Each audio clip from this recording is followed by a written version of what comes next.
different points throughout this, there were airsoft guns that were fired at our members, not actual firearms, but they were, one of our officers was struck with the airsoft weapon.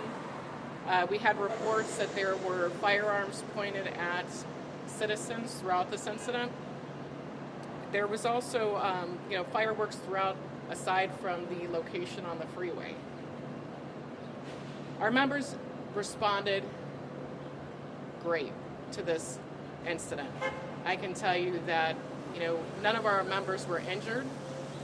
We had, no serious damage that happened throughout the city. No reports of any serious injuries to our community, but this is still terrifying. This is something that, we are seeing happen throughout the country.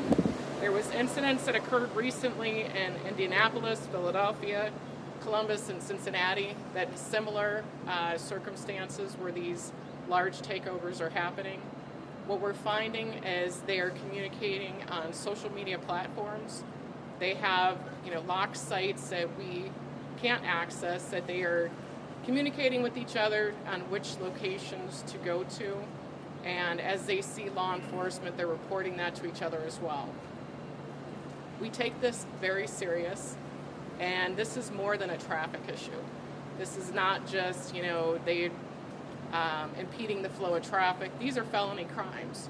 When you gather for these purposes and you're causing this scare to the entire community, these are felony crimes, and we are investigating this, and we are working with our federal, state, and local partners to address this. And just because, there might not have been all of the arrests last night doesn't mean it's over. We will continue to investigate this, and we will work to identify all involved. The vehicles that are involved in this are subject to seizure as part of the activity. And I want to thank all of our partners who came out last night to assist our men and women. And again, I want to thank our officers for the great work they did last night to address this. Chief, do you know how many, you said these folks are coming to our city from other places. People here are partaking too, but how many people were coming up from Cincinnati for this? Do you know? So we're still going to work on that information, and not all of it's in vehicle participation. A lot of it's bystanders. So if you see that there's videos that are starting to surface that involve a lot of bystanders, people who are just out there filming it, partaking in that way is still a crime. Just actively blocking a intersection with your person is also a crime. You don't have to be in the vehicle to be a part of this. So, anyone who partook in this activity is subject to criminal charges. Were any arrests made? So at this point, we're trying to sort through what was actually connected, the arrests that were made last night. But as the organizers were still investigating that. A lot of these folks, sorry, I'm so sorry. A lot of these folks had masks on. Mm-hmm. How hard is that to track down who these people are and why they come to our city to do this? So a lot of that, one of the other things we found are reports of fictitious license plates that were being used on these vehicles. It's going to take a lot of, investigative work on it, but we are committed to putting our resources in to make sure that we identify and arrest the individuals involved. Is there any body cam or dash cam for the media to have? So what we're going to work on throughout the day today is to get out as many photos of the vehicles and the suspects to the media. So hopefully sometime tomorrow we should be able to get you as much information, and we would hope that that information gets shared so our community can help to identify the individuals involved to stop this activity. When did you guys get the tip that something like this could be happening? Late yesterday evening, and it was just an Instagram post that was out there. And as soon as we received that post, we actively started investigating that to see if there was validity to the posting and to get everyone alerted to watch for any cars that were coming in mass numbers. You said this was happening in different places, not just here. Has there been any information about why they're doing this? Is this just a trend, like another social media trend that people just like to do? Are they trying to send a message? It appears to be a trend. You see this is a large social media gathering, the following that they have. And the biggest thing they're doing is they're posting the videos everywhere, and that's where you can find everything. The information is all available on social media. So if you have somebody that you're friends with on social media and you see they're posting this or they participated in that, we ask that you call and you let us know, because this activity affects everyone, and it's extremely dangerous. Not only for the participants, but for the bystanders and for just the community who's just trying to get where they need to go. And the disturbance that it causes to the community is ridiculous. To have in the middle of the night, you hear fireworks going off, your tires screeching in your neighborhood. Nobody wants that at their front door. Yes? What is Cleveland Police going to do to deter this kind of organized action in the future? It's obviously taking over the streets and causing that unacceptable. How are we going to do that with the lack of perceived manpower in the police department? So the lack of manpower is always that word that comes up. We still have almost 1,200 officers here in the city. So, that's a lot of officers. We have a lot of men and women doing really great work. And, with anything like this, a lot of times, we are reactive because we don't know about it ahead of time. But we do try to have that proactive response with our real-time crime center and our fusion center to research this activity to see if we can get ahead of it. What's the protocol when you respond to something like this? You mentioned officers trying to, move people along. How are they dealing with individuals that have pellet guns and masks? And like you said, it's lighting fires. What are officers doing? So the primary thing that we talk about is safety. Not only the safety of our men and women, but the safety of the public. So when they're approaching these situations, if they are, by themselves, it's one car, and they respond, and there's numerous people out there, and there's not that immediate, threat of life for somebody, then our, expectation is that they have to take their safety into consideration first.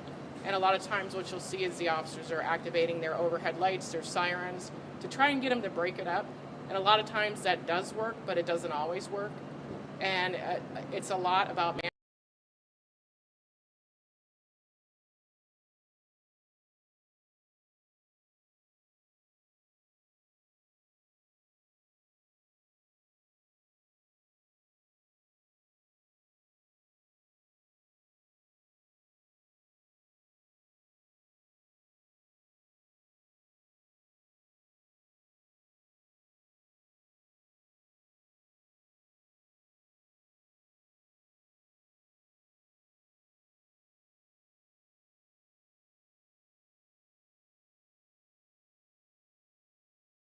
they are able to get out of there. So we do call for assistance, and like I said, I thank our partner agencies who came here.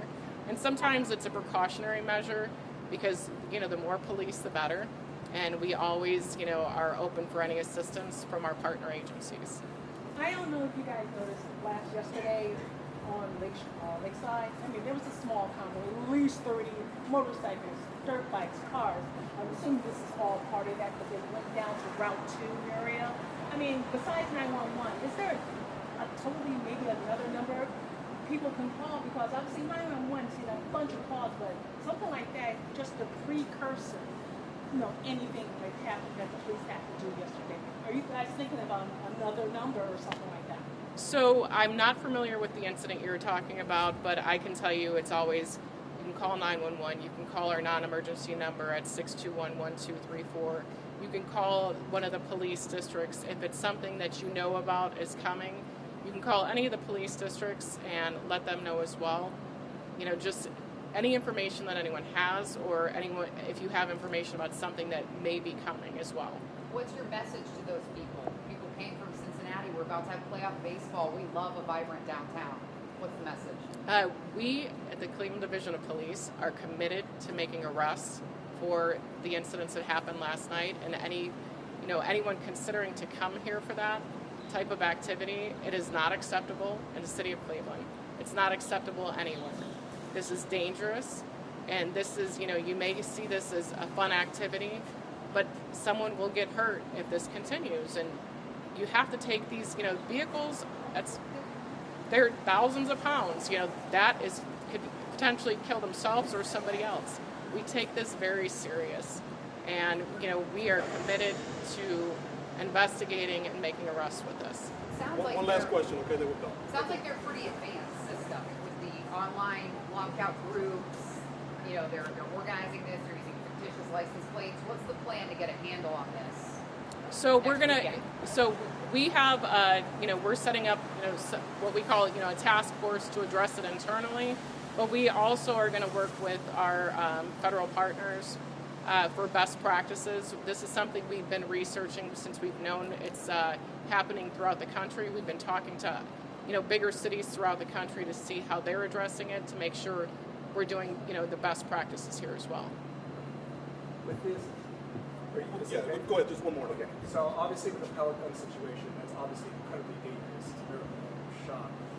Were there any directives given to your officers about use of force during these incidents? I can tell you that for the incident last night, these incidents happened. We weren't given directives of what not to do in these situations. The officers are trained, and they're trained very well, and they will, they know what our use of force policies are, and these things are situation based. And sometimes when you're pointing a pellet gun at somebody, it's, how do you determine what is a pellet gun and what is a real firearm if someone's pointing it at you? And those are hard determinations, and that's a very risky behavior. Thank you. Thank you, everyone. Like Chief mentioned, we're going to try to get some images out to you guys as soon as we can. I'll make sure you guys all get them. Do you have any stat numbers about how many officers were called in? Not at this moment. Okay.